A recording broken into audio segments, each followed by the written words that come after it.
देश भर में जिस तरह किसानों की पंचायतें हो रही हैं, खाप पंचायतें हो रही हैं और जिस तरह किसान अपनी मांगों को लेकर लामबंद हो रहे हैं, वह किसान जागरूकता के लिहाज से तो अच्छी बात हो सकती है, लेकिन इससे केंद्र और भाजपा शासित राज्यों की सरकारों की परेशानियों पर बल पड़ गए हैं। गणतंत्र दिवस पर दिल्ली के लाल किले में किसानों के एक उग्र समूह द्वारा धार्मिक ध्वज फहराने की जो अप्रत्याशित घटना हुई, उसके बाद एक झटके में ही किसान बैकफुट पर नजर आए थे। लग रहा था दिल्ली की सरहदों पर जमा किसानों का आंदोलन अब महज कुछ घंटों का ही रह गया है, लेकिन दिल्ली पुलिस और केंद्र सरकार ने जिस उतावले अंदाज में इस आंदोलन की गर्दन दबोचने की कोशिश की, उससे बिफरे राकेश टिकैत के आंसुओं ने ऐसा भावनात्मक दबाव बनाया कि देखते ही देखते पश्चिमी उत्तर प्रदेश, हरियाणा, राजस्थान और अब एक पखवाड़े बाद जब ये पंक्तियां लिखी जा रही हैं,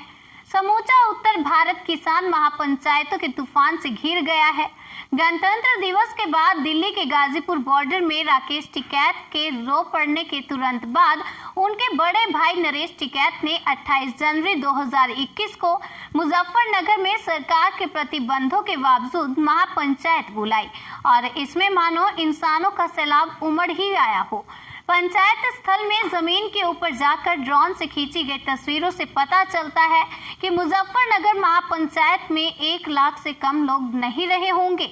लेकिन यह तो महज शुरुआत थी। मुजफ्फरनगर पंचायत के 3 दिनों बाद ही 31 जनवरी 2021 को बागपत में जो किसान महापंचायत आयोजित हुई, उसमें मुजफ्फरनगर की ही तरह किसानों का सैलाब तो उमड़ा ही। बड़ी बात यह हुई कि पिछले 32 सालों से सर्वखाप पंचायत का जो लगातार अभाव जारी था, वह अभाव भी खत्म हो गया और यह बात कि दिल्ली की सरहदों पर अब किसानों का उतना जमावड़ा नहीं रह गया है जितनी भीड़ किसान महापंचायतों में उमड़ रही है। 32 सालों में पहली बार पश्चिमी उत्तर प्रदेश में कोई सर्वखाप के समर्थन वाली महापंचायत हुई। मालूम हो कि पश्चिमी उत्तर प्रदेश, हरियाणा, राजस्थान का एक बड़ा हिस्सा और पंजाब का भी एक बड़ा हिस्सा खाप पंचायतों की संस्कृति वाला है। चलिए आपको बताते हैं खाप पंचायतें क्या होती हैं।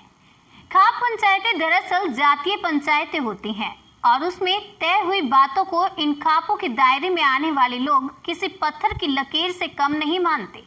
बागपत में 31 जनवरी को जो रैली हुई, उसमें पश्चिमी उत्तर प्रदेश की 2 प्रमुख खापें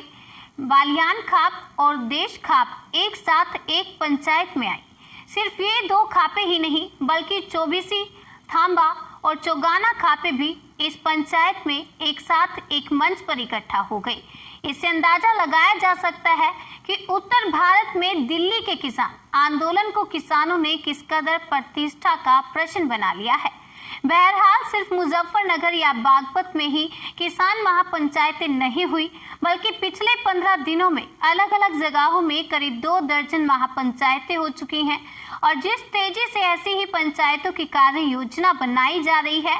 उससे अगले 2 महीने में देश के हर महत्वपूर्ण कोने में एक बड़ी किसान महापंचायत देखने को मिल सकती है। मुजफ्फरनगर और बागपत के बाद 10 फरवरी 2021 को सहारनपुर के चिलखाना में, 12 फरवरी 2021 को राजधानी दिल्ली के टीकरी बॉर्डर में, 13 फरवरी 2021 को बहादुरगढ़ हरियाणा में, 14 फरवरी 2021 को करनाल की इंदरी अनाज मंडी में, 15 फरवरी 2021 को बिजनौर और मेरठ में, 17 फरवरी 2021 मुरादाबाद की बिल्लारी तहसील में, 18 फरवरी 2021 को राजस्थान के श्री गंगानगर में, 19 फरवरी 2021 को हनुमानगढ़ राजस्थान में किसान महापंचायतें हुई या होनी तय है। इन सभी जगहों पर किसान महापंचायतें तो हो ही रही हैं। इनके अलावा महाराष्ट्र के यवतमाल और औरंगाबाद में तथा आंध्र प्रदेश और तेलंगाना में भी आने वाले दिनों में इसी तरह की बड़ी किसान महापंचायतों के आयोजन की घोषणा हो चुकी है।